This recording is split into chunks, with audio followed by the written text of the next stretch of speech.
সেই মুসলিম জাতির যে সিংহ পুরুষ আজকে বিড়ালে বা ইঁদুরে পরিণত হয়েছে। মনে রাখবেন একটা মৌলিক নীতি, আমি একটা মোবাইল চালাই, এরকম একটা মোবাইল হিন্দুও চালায়, বৌদ্ধও চালায়, খ্রিস্টানেও চালায়। আমি এই বাটনে টিপ দিলে, আমি মুসলমান তাই বাটনে টিপ দিলে কাজ করে, কল ঢোকে। হিন্দু বলে আর কল ঢোকে না, তাই নাকি? বাটন যে যেভাবে চাপ দিবে ফলাফল শুরু হয়ে যাবে। কি হিন্দু কে মুসলিম কে বৌদ্ধ এটা তো আল্লাহ দেখবে না, এটা তো নিয়ম না। আপনার ক্ষমতা, আপনার ধন সম্পদ, আপনার যা কিছু ওরকমই ন্যাচারাল গতিতে চলবে। নামাজ পড়ি আমি, আর ক্ষমতা দেয় আল্লাহ অমুকরে, ন্যাচারাল গতিতেই ক্ষমতা দেবে। তুমি ক্ষমতা, তুমি সুশাসন কায়েম করো, তুমি ইসলামে আন্দোলন করো, তুমি মানুষের অধিকার নিশ্চিত করার জন্য জীবনকে বিলাই দাও, তো তোমারও এরকম ক্ষমতা আল্লাহ তোমার হাতে তুলে দেবে। তোমার হাতে তুলে দিবে তো দিবে, আল্লাহ তাআলা আসমান থেকে ফেরেশতা দিয়ে তোমাকে সাহায্য করবে। আল্লাহ তাআলা বলছেন, ইন্নাল্লাযীনা ক্বালু রাব্বুনাল্লাহ সুম্মা ইসতাকামু তাতানাজ্জালু আলাইহিমুল মালায়েকা, যদি আমার পরে ইস্তেকামাত থেকে তার কার্য সম্পাদন করে, নাকি ঘরে ঘরে বসে থাকে। আমি 5 ওয়াক্ত নামাজ পড়ি, তাহাজ্জুদ পড়ি, সকালবেলা কোরআন তেলাওয়াত না করে বের হই না, তাসবিহ তাহলিল সব পড়ি, 3 বার সূরা ইখলাস পড়ি, ফালাক পড়ি, নাস পড়ি, 3 কুলের আমল করি, আর শেষে আমি ঘরে যে বসে থাকি, অটোমেটিক ফেরেশতারা গিয়ে আমার চাষাবাদ করে দিয়ে, ধান লাগায়, ধান কেটে বাড়ি পৌঁছে দিয়ে যাবে। কেন? আমি যে আমলে সলে করি, নামাজ পড়লাম, তাহাজ্জুদ পড়লাম, তাসবিহ তাহলিল সব পড়লাম, ফেরেশতারা ধান লাগাই দিয়ে যাবে না? নাকি কার্য সম্পাদন করতে হবে? কিন্তু মুসলমান হচ্ছে সারা জীবন শুনে সব কেরামতি, কেরামতির দ্বারাই সব হয়ে যায়। কাজ লাগে না তো, যুদ্ধ লাগে না, বিগ্রহ লাগে না, ইসলামী আন্দোলন লাগে না, কিচ্ছু লাগে না, সব অলৌকিক হয়ে যাবে। এই ভণ্ডামির রীতিনীতি ইসলামের মধ্যে নাই, এটা নিছক একটা ভণ্ডামি। বিষয় কি দাঁড়ালো? দিন কায়েম এমন একটা জিনিস, যেমন তোমার সালাত কায়েম করতে হবে, নামাজ কায়েম করতে হবে, তেমনি তোমার মাঠে ময়দানে কাজ করতে হবে। ঠিক ওই ইহুদির হাতে যেমন ক্ষমতা আমি দিয়েছি, ওরা ওই পলিসি করে ওই আসল বাটনে টিপ দিয়ে তারপর ওই জায়গায় গিয়েছে। তুমিও যদি জায়গা মতো বাটনে টিপ দিতে পারো, ইহুদি না, ইহুদির থেকেও ভালো ক্ষমতা আমি তোমাদের হাতে দিয়ে দিব। গোটা বিশ্বকে তোমাকে শাসন করিয়ে দেখিয়েছি তো আমি। তোমাদের যে ক্ষমতা হাতে দেয়নি তা তো না। তোমার প্রতিবেশী বন্ধু রাষ্ট্র তুমি বছর রাজত্ব করেছো, সেই রাজত্ব হাতছাড়া হলো কি করে? তাহলে বোঝা গেল মুসলমান যে সিংহ পুরুষ, সে আসল বাটনে আসল জায়গায় টিপ দেওয়া ভুলে গেছে, জায়গায় বে জায়গায় টেপে, টেপার ধরন এখন আলাদা, সে এখন ভিন্ন জায়গায় টেপে। কথা বুঝতে পেরেছে? তার একাডেমিকের অবস্থা লাজুক, তার মন মানসিকতা, তার চরিত্র, তার সব কিছুতেই পরিবর্তন। একে নাস্তিক মনে হয়ে গেছে, সুশীল সমাজ, সুশীল সমাজ সাজিছে।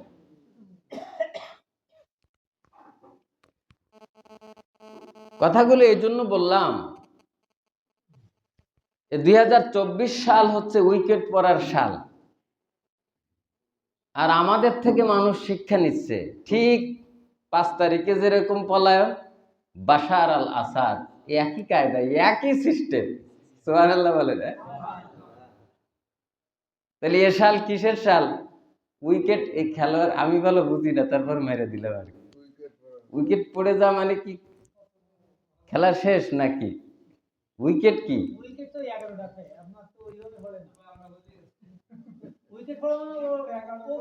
মানে ও শেষ, মানে ওই আসাদ শেষ, 1 উইকেট পড়ছে। তাহলে এদিকে পড়ছে একটা, ওইদিকে পড়ছে আর একটা, তাই? ওদিকে বাপ বেটা, বাপ বিটি, বাপ বেটা দীর্ঘ 54 বছর শাসন করেছে সিরিয়া। সিরিয়া এই ভূখণ্ড যেই সেই ভূখণ্ড নয়। এই সিরিয়া সম্পর্কে আল্লাহ তাআলা অসংখ্য আয়াত কোরআনে হাকিমে নাজিল করেছেন। সুবহানাল্লাযী আসরা বিআবদিহি লাইলাম মিনাল মাসজিদিল হারাম ইলাল মাসজিদিল আকসাল্লাযী বারাকনা হাওলাহু লিনুরিয়াহু মিন আয়াতিনা ইন্নাহু হুয়াস সামিউল বাসীর। আল্লাহ তাআলা নিজে ঘোষণা করেছেন, এই যে বাইতুল মাকদিস, আল্লাহ তাআলা আমার প্রিয় বলতেছে, আমার প্রিয় হাবিবকে অমুক জায়গা থেকে অমুক জায়গায়, মক্কা থেকে একেবারে এই বাইতুল মুকাদ্দাসে পরিভ্রমণ করালাম, এবং এই আশেপাশে সিরিয়া তো এখন নাম, এটার আসল নাম হচ্ছে শাম, এবং এই সিরিয়ার ব্যাসার্ধ বা এই সিরিয়ার অঞ্চল আরো বিস্তীর্ণ ছিল, অনেক অঞ্চল নিয়েই এই শাম দেশ ছিল। হাদিসের যতগুলো হাদিস আছে প্রায় 20টি হাদিসের মধ্যে এই নামটা কি নাম বলা হয়? শাম। আল্লাহ তাআলা বলছেন এর আশেপাশের জায়গাগুলো আমি বরকতময় করেছি। সুবহানাল্লাহ। এখনকার সিরিয়া যেটা দামেস্ক এর হচ্ছে রাজধানী, সিরিয়া অঞ্চলের পূর্বকার যে অঞ্চল ছিল, যেমন ইরাকের কিছু অংশ, জর্ডান, লেবানন, ফিলিস্তিন, ইসরায়েল আর এই সিরিয়া, এরকম 5-6টা 5.5টা অঞ্চল নিয়ে এই শাম গঠিত। আল্লাহ রাসূল সাল্লাল্লাহু আলাইহি ওয়াসাল্লাম একবার সাহাবীদেরকে সঙ্গে নিয়ে দোয়া করছেন, আল্লাহুম্মা বারিক লানা ফি শামিনা ওয়া ফি ইয়ামিনা, যে আল্লাহ তুমি শামকে, সিরিয়াকে বরকতময় করো, ইয়ামিনকে বরকতময় করো। তো সাহাবীরা বললেন ওয়া ফি নাজদিনা, নজদের ব্যাপারে একটু বলেন। আল্লাহর রাসূল সেটা ভ্রুক্ষেপ করলেন, আবার বললেন আল্লাহুম্মা বারিক লানা ফি শামিনা, এবং ইয়ামিনের কথা বললেন। দ্বিতীয়বার নজদের কথা সাহাবীরা বললেন, তখন রাসূল সাল্লাল্লাহু আলাইহি সাল্লাম বললেন নজদ, সেখানে তো এই এই এই এই এই ভবিষ্যৎবাণীগুলো, খুন খারাপ ইত্যাদি নানান অপকর্মের কথা তিনি বললেন। হাদিস বিশারদ যারা রয়েছে বা তত্ত্বজ্ঞানী যারা রয়েছে, তারা বলেছেন নজদ সাধারণত বা ধারণা করা হয় যে এটা ইরাকের কথা বলেছে, ইরাক, নজদ। পূর্বকার কিছু নাম আমরা, যেহেতু চলমান যে নাম আছে সেই নামের সাথে আগেরকার নামের সাথে আমরা পরিচিত না। যেমন ইয়াসরিব, ইয়াসরিবটা কোন দেশ বলতে পারবেন? ইয়াসরিব মদিনা। যে মুসলমান জাতি সংঘবদ্ধ একটা জাতি, যে মুসলমান জাতির উপরে আয়াতে কারিমে স্পষ্ট করেছেন যে তোমার মুসলমানিত্ব টিকে থাকবে তোমরা যদি সংঘবদ্ধ থাকো। ওয়াতাসিমু বিহাবলিল্লাহি জামিআন ওয়া লা তাফাররাকু, তোমরা পৃথক হবে না, এই তো। আর ওয়ালা তামুতুন্না ইল্লা ওয়া আনতুম মুসলিমুন, পরের আয়াতে কথা বলার অর্থ কি দাঁড়ায়? যে মুসলমান জাতির গুণাবলীর মধ্যে শ্রেষ্ঠ একটি গুণাবলী, সেটা হচ্ছে সংঘবদ্ধ জাতি। মুসলমান কি এখন সংঘবদ্ধ না বিচ্ছিন্ন? ফলে কি দাঁড়ালো? আমাদের দেশে তো কতগুলো আমাদের দেশটাই তো মুসলমানের দেশ, মুসলমানের দেশ না? তো মুসলমানের দেশে খালি মুসলমানদেরই কতগুলো গণতান্ত্রিক দল, আবার ইসলামিক কতগুলো দল, অত একটা জাতিসত্তা, আর যে কয় পার্সেন্ট আছে তার সব মিলাই আছে 5%, আর ভাগ ভাগ করলে 1-2%, 2.5% এরকম, সেটা ধরার মধ্যে না। সেই জাতির ভিতরে সেই জাতিগত, সেই জাতিকেই জাতি নিজের মুসলিম ভাইকেই আর এক মুসলিম ভাই জুলুম নির্যাতন করছে, আর একজনকে দেখবে কি এই সুযোগে তো এসে ওরা ঘায়াল করতেছে। স্বভাব যদি কুকুরের মতো হয়ে দাঁড়ায়, মানে কথাটা শুনতে খারাপ লাগলেও দেখবেন, আমরা তো ছোটবেলায় দেখতাম, এখন দেখি না। আমাদের যেহেতু পাশেই কাজীবাচা নদী, আমাদের অঞ্চলে গরু মারা গেলে এখানে এখন গরু কি মরে না নাকি, নাকি মরার পরে জবাই দিয়ে দেয় নাকি, মানুষ গেছে চালাক হয়ে। মুরগি এরকম মরার এখন বিভিন্ন জায়গায় হোটেল আছে, তো আমার যদি একটা ফার্ম থাকে মরলেও অসুবিধা নেই। মনে করেন রাত্রে 100টা মুরগি মারা গেছে, সাথে সাথে জবাই দিয়ে হোটেলে দিয়ে আসলাম কেজিতে। এটা কি বুঝতেছে? সিস্টেম এরকম না? তো এখন শকুনও রাগ করে আর আসেন। এখন মরা জিনিসও হালাল হয়ে গেছে মুসলমানদের, বুঝছেন?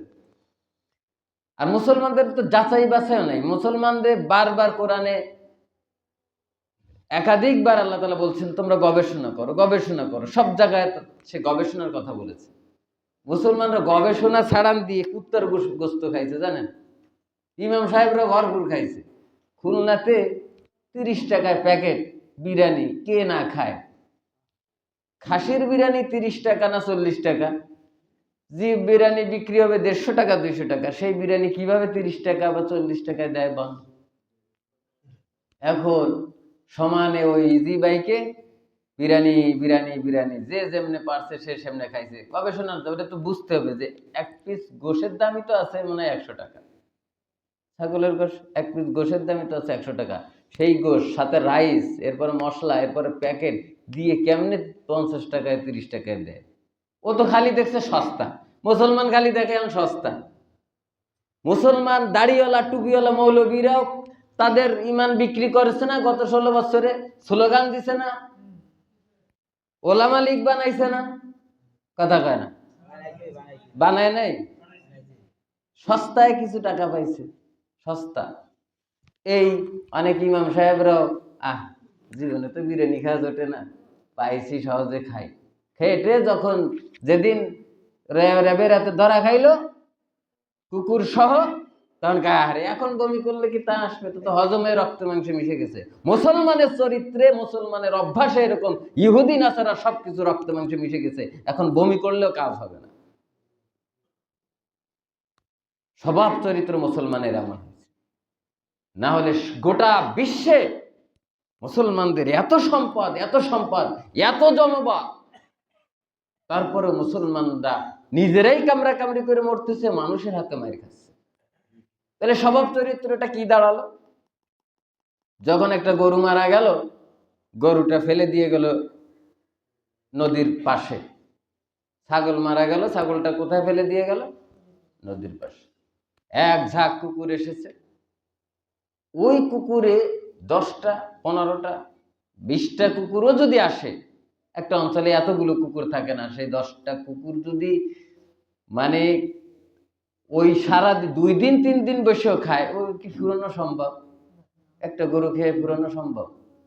সমানে 10টা কুকুর 10 দিক দিয়ে বসে যাবে, একেবারে ওই তাবলিগ জামাতের মতো এক প্লেটে বসে সুন্দর করে খাওয়া শুরু করবে, ইনসাফ ভিত্তিক। ও কবে ঘেউ তুমি এইটুক না, তুমি এইটুক না, বেশ ভাগাভাগি করে খাবে, খেয়ে পেট ভরে তারপরে মানে থেকে যাবে, তারপর বাড়ি চলে যাবে। বিষয়টা তাই না? কিন্তু ওদের কাজ কি হলো? ও খাবে পরে, আগে আর একজনের খেতে দেয়া যাবে না।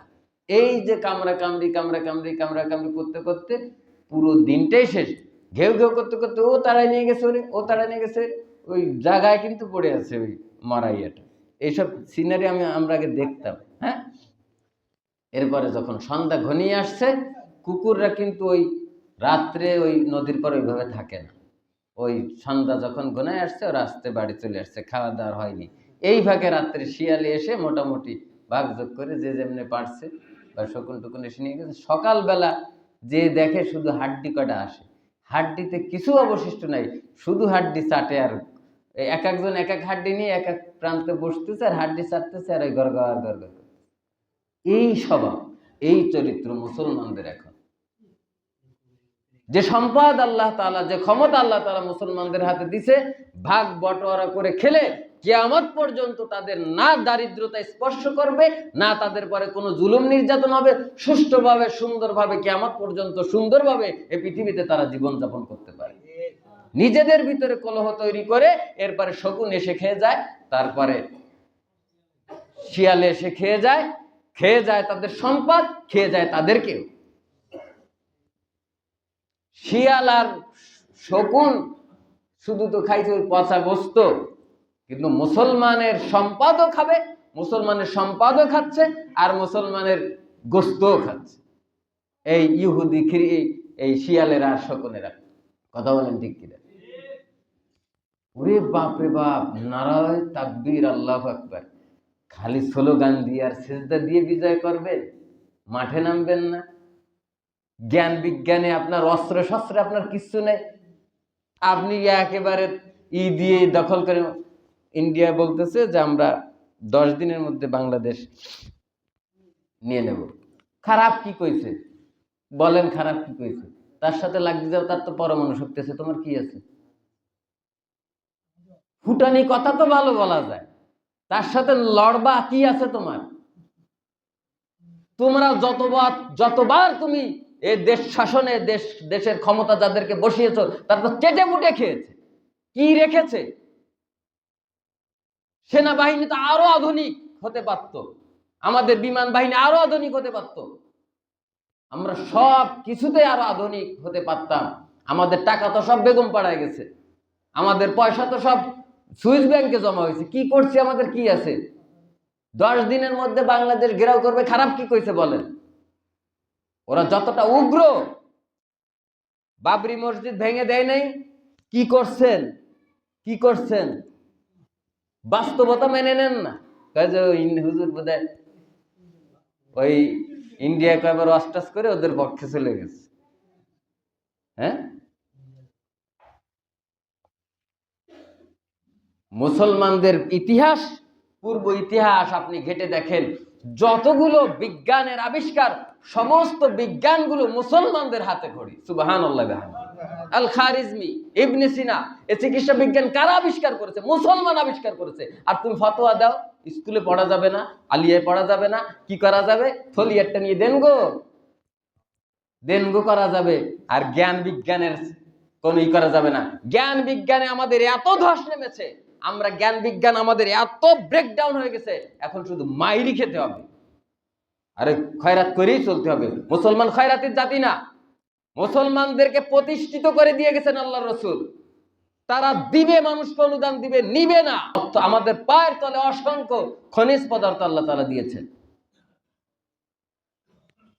পৃথিবীর ইতিহাসে মুসলমানরা সবসময় এখনো বিশ্বের আরব বিশ্বের যতগুলো স্কলারশিপ দেয়, এই যে মিশরে বাংলাদেশ সহ অন্যান্য বিশ্বের মানুষদেরকে, আলেমদেরকে নিয়ে পড়াচ্ছে না? কোনো পয়সা আছে? মাস গেলে আপনার প্রায় 1.5-2 লক্ষ টাকা ভাতা দিবে, আরো সমস্ত সেমিস্টার পেরিয়ে পড়াশোনা পেরিয়ে পরে এই 4 বছরের অনার্সে আপনাকে আবার বাড়িতেও আসা যাওয়ার খরচ দিবে, আপনার যদি রেজাল্ট ভালো হয়। মুসলমান তো ফ্রি পড়াবে, মুসলমানের খয়রাত করে পড়া লাগে।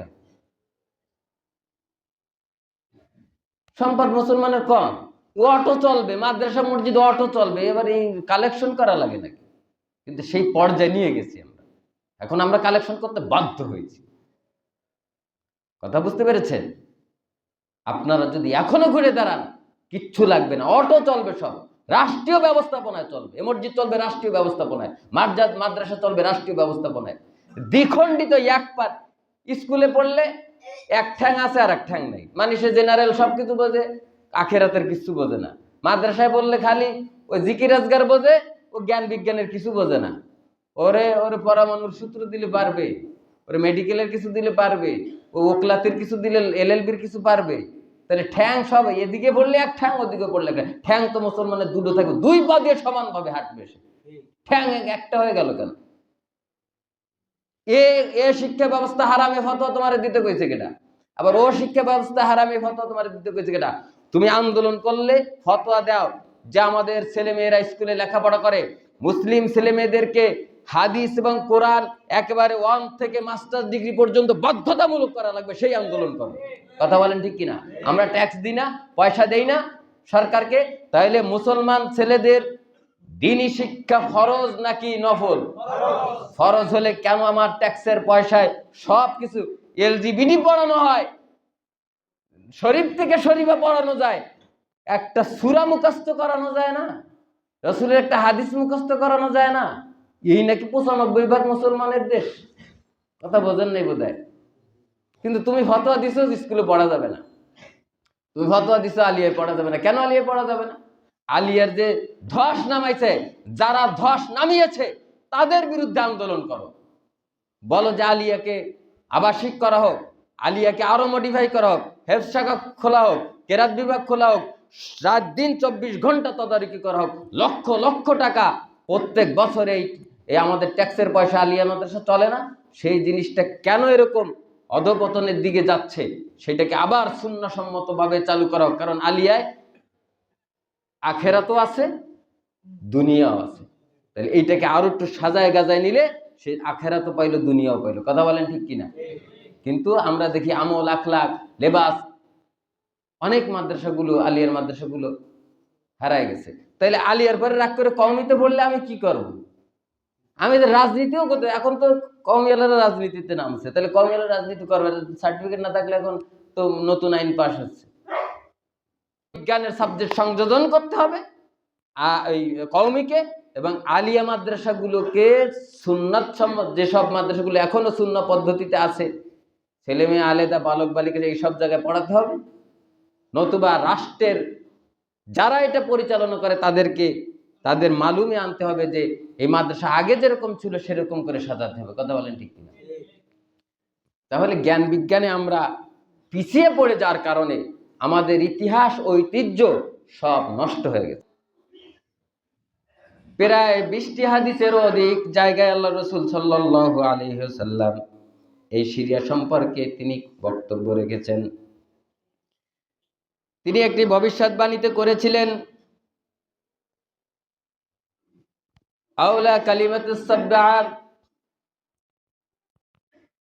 কোন একটি বাচ্চার কালিমা থেকে, একটা কথার দ্বারা এই সিরিয়ার মধ্যে বিশৃঙ্খলা শুরু হবে, জুলুম নির্যাতন শুরু হবে। ইয়ারহালু ইয়া বাশার লিখছে, ইয়ারহালু ইয়া বাশার, বাশার বিদায় হও। ইয়ার কি করে লিখছে? ছোট বাচ্চা কি লিখছে? বাশার বিদায়, নাবালক শিশু ইয়ার কি করেই কথাটা বলছে। আল্লাহ আর আল্লাহর রসুল বহু বছর আগে বলছে যে কোনো এক শিশু বাচ্চাদের এই কথার দ্বারা যে শুরু হবে সেখানে জুলুমের, এটা অনেক প্রায় 1500 বছর আগের কথা। এখান থেকে যে কয় বছর আগে যে লিখছে ইয়ার হালু ইয়া বাশার, বাশার বিদায় হও, এই কথা বলার পরে এই কথা গেছে এই শয়তান জালিম শাসকের কানে, বাশার আল আসাদ। আর হাসান আসাদের বাপ 54 বছর এই দেশকে তারা শাসন করেছে।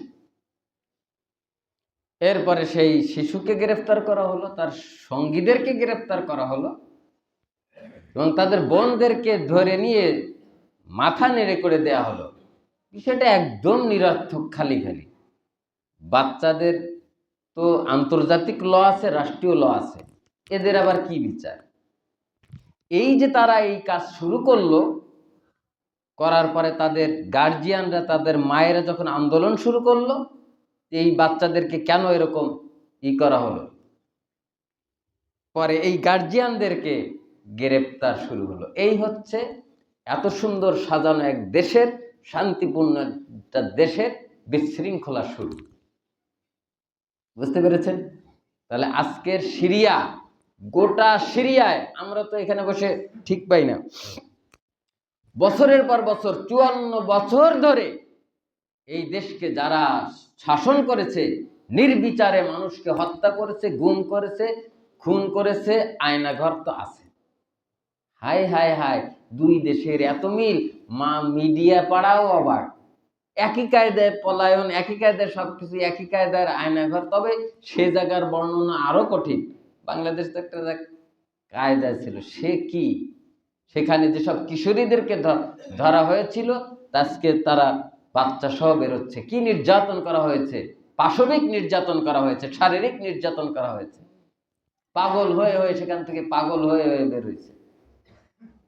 প্রত্যেক সপ্তাহে, প্রত্যেক মাস একটা ডেট থাকে, এই ডেটে এতজন ফাঁসি দেওয়া হবে। অসংখ্য মানুষকে বিনা কারণে ফাঁসি দেওয়া হয়েছে। কেন্দ্র ওই ছোট্ট বাচ্চা লেখছিল বাশার বিদায় হন, সেইটা থেকে এই পর্যন্ত।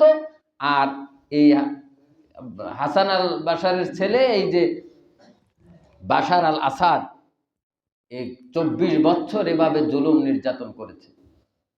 তার গ্যারেজে পাওয়া গেল শতাধিকেরও বেশি উন্নত মানের গাড়ি, কত বিলাসী ইসে চলতেন, অথচ সে শামে অবস্থান করছে। আল্লাহ রসুলের ভবিষ্যৎবাণী যেখানে রয়েছে, কি নির্যাতন, কি নিপীড়ন, শুধু শুধু অসংখ্য লক্ষ লক্ষ নিরীহ নারী, পুরুষ, শিশু, বাচ্চাদেরকে এ হত্যা করেছে। করোনার আগে আপনারা জানেন, ছোট একটি শিশু বাচ্চা, পিতা মাতা, আত্মীয় স্বজন, তার পরিবারের সব হারিয়ে গিয়েছে। নিজেও যখন বোমায় আক্রান্ত, প্রাণটা বেরিয়ে যাবে, এমন সময় মিডিয়ার সামনে এতটুকু বাচ্চা, 3 বছর কি 3.5 বছর বাচ্চার বয়স হবে, এই বাচ্চা মিডিয়ার সামনে বলতেছে, আমি চলে যাচ্ছি, আমি মাওলার কাছে, আল্লাহর কাছে সব কিছু বলে দিব, সব কিছু বলে দেব, পৃথিবীতে কি হচ্ছে সব কিছু বলে দিব। সে মুসলমানদের মধ্যে, মুসলমানদের এত আক্রোশ, এত বিরোধিতা, নিজের দেশের মানুষের পরে এত জুলুম নির্যাতনের কি বিরোধিতা, কি নিয়ে বিরোধিতা, এগুলো তার সে জানে না, কিন্তু সে নিজের চোখে দেখে গেছে সব মৃত্যুর মিছিল। এখন তো যুদ্ধ হয় না, এখন তো মৃত্যুর মিছিল হয় সব জায়গায়। আপনি সিরিয়ায় দেখেন, গত এত বছর ধরে সিরিয়ার অবস্থা এরকম। আল্লাহ তাআলা জালিমদেরকে সুযোগ দেন, ছেড়ে তো দিবেন না, ঠিক তার পলাতে এত শক্তি। সমস্ত কি আছে এই দামেস্কে, সমস্ত আমেরিকার দামেস্কে কি কাজ, অনেকে স্বর্ণের খনি উঠছে, ইসরায়েলের কি কাজ, তারপরে রাশিয়ার কি কাজ, ইউক্রেনের কি কাজ, সব দেখেন ওই জায়গা নিয়ে তাদের টেনশন, কারণ জানে এখান থেকে ইমাম মাহাদি আসবে আর এই ইসরায়েলিদের, এই ইহুদিদেরকে নস্যাৎ করে দেবে। সুবহানাল্লাহ। এখন ওই জায়গা নিয়ে অনেক বড় টেনশন।